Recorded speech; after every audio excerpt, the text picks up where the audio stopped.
Сәлеметсіздер ме балалар? Бүгін 38-ші сабақты өтетін боламыз. Каналымызға міндетті түрде подписаться батырмасын басып, жазылып алыңыздар. Сіздер үшін пайдалы сабақтар шығып отырады. Абай шығармалары, ұрпаққа мәңгі мұра, сөйлемнің бірыңғай мүшелері, мәтіндегі негізгі ойды анықтауды, мәтіннен бірыңғай мүшелерді табуды үйренемін. 27-ші жаттығу, өлеңді оқы. Ғылым таппай мақтанба.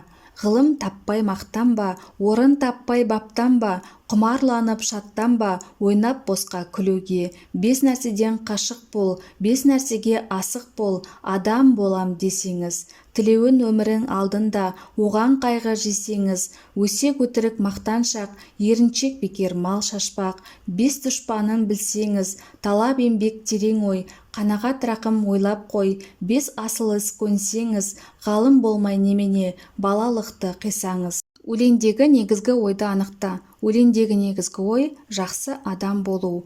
Адам болу үшін 5 асыл қасиетті маңызын, 5 жаман істен аулақ болудың мәнін қалай түсінетінді ортаға сал. Өз пікірінді білдіруге тақырыпқа байланысты төмендегі мақал-мәтелдерді қолдануды ұмытпа.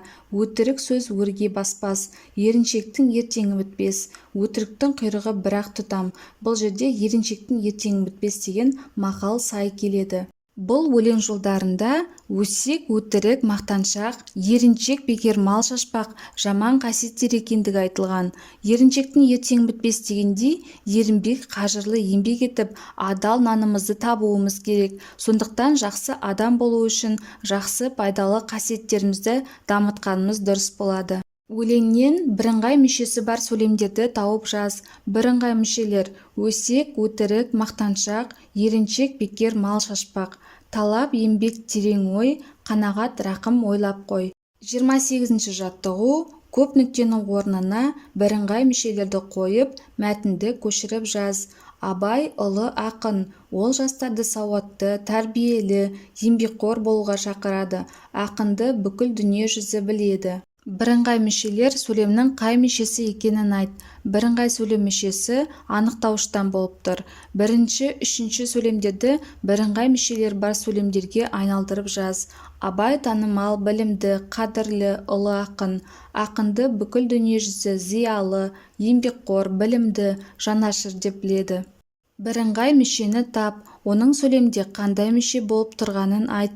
Қызарады, көктейді сөздері бірыңғай мүшелер, баяндауыш қызметін атқарып тұр. Шығармашылық үзіліс. 30-шы жаттығу, тор көздерде жасырынған өлең шумағын тауып жаз. Өлеңді шеңберге алынған Т әрпінен бастап оқып көр. Таза мінсіз асыл тас су түбінде жатады. Таза мінсіз асыл сөз ой түбінде жатады деген өлең шумақтары шығады. Осымен сабағымыз аяқталды. Сабақ пайдалы болған болса, лайк басып, достарыңызбен бөлісуді ұмытпаңыздар.